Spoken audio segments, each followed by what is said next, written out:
जिस बच्ची के पैदा होते ही उसके बाप ने कहा, इसे जिंदा मत छोड़ना, ये अपशगुन है, वही लड़की आज आईएएस बनकर उस गांव की सरपंच को सस्पेंड कर चुकी है। ये कहानी है महाराष्ट्र के बीड जिले के छोटे से गांव मंजरसुंबा की। साल था 1999। गांव में सूखा पड़ा था, खेत बंजर थे। उसी साल एक गरीब दलित परिवार में जन्मी एक बच्ची, नाम रखा गया यशोदा। लेकिन ये नाम भी घर में कोई नहीं लेना चाहता था। क्यों? क्योंकि उसी दिन उसके घर की भैंस मर गई, पिता को चोट लग गई और खेत जल गए।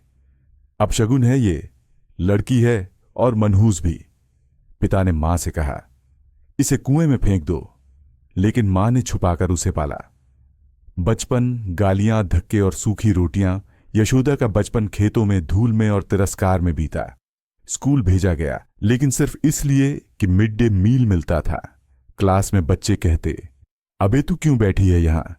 तेरे पैदा होते ही खेत जल गए थे। कभी जूते नहीं थे, कभी किताबें। लेकिन हर रात मां उसके कान में एक ही बात कहती, अगर इस दुनिया ने तुझे गाली दी है तो तुझे जवाब भी देना होगा, मगर कलम से, गाली से नहीं। एक बार गांव में बच्चों का एक ग्रुप खेल रहा था। यशोदा भी गई खेलने, लेकिन गांव की एक औरत ने झाड़ू से पीटा और कहा, तेरे जैसे लोग खेल नहीं सकते, तू नीच जात की है। उस दिन यशोदा घर आई, मां से पूछा, मां, क्या मैं इंसान नहीं हूं?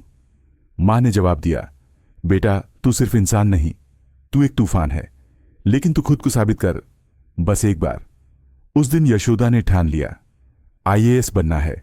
संघर्ष, मिट्टी से मंजिल तक। घर में बिजली नहीं थी, वो सरकारी स्ट्रीट लाइट के नीचे पड़ती थी। पानी भरने के लिए रोज 4 किलोमीटर पैदल जाती थी। लोग हंसते थे, तेरी जात की लड़की अफसर बनेगी, अरे जमाना बदल जाएगा, पर तू नहीं।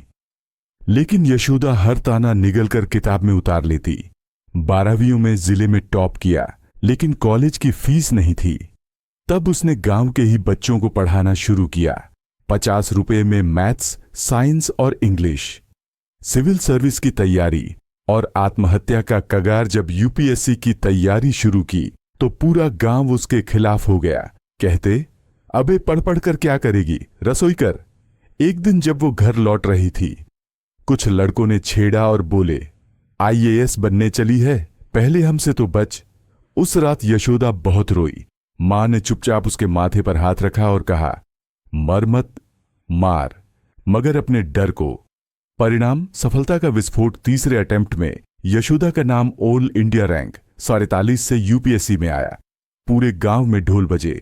जिन्होंने तिरस्कार किया था वही लोग बिटिया कहने लगे।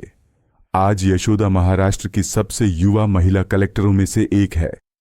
उसी गांव में जहां उसे मनहूस कहा जाता था, आज वह स्कूल, अस्पताल और लड़कियों के लिए स्पेशल कोचिंग सेंटर खुलवा चुकी है।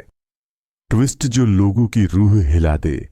कुछ महीनों पहले एक महिला स्कूल में घूस लेते पकड़ी गई। वो वही औरत थी जिसने बचपन में यशोदा को झाड़ू से मारा था। यशोदा ने उसका ट्रांसफर करवा दिया और कहा, अब आपकी क्लास खत्म, मेरी शुरू। अंतिम पंक्तियां, जिसे कभी कुएं में फेंक देने को कहा गया था, वो आज लाखों बच्चियों को स्कूल भेज रही है। यह कहानी है यशोदा की, ना डरने की, ना रुकने की, बल्कि दुनिया को झुकाने की।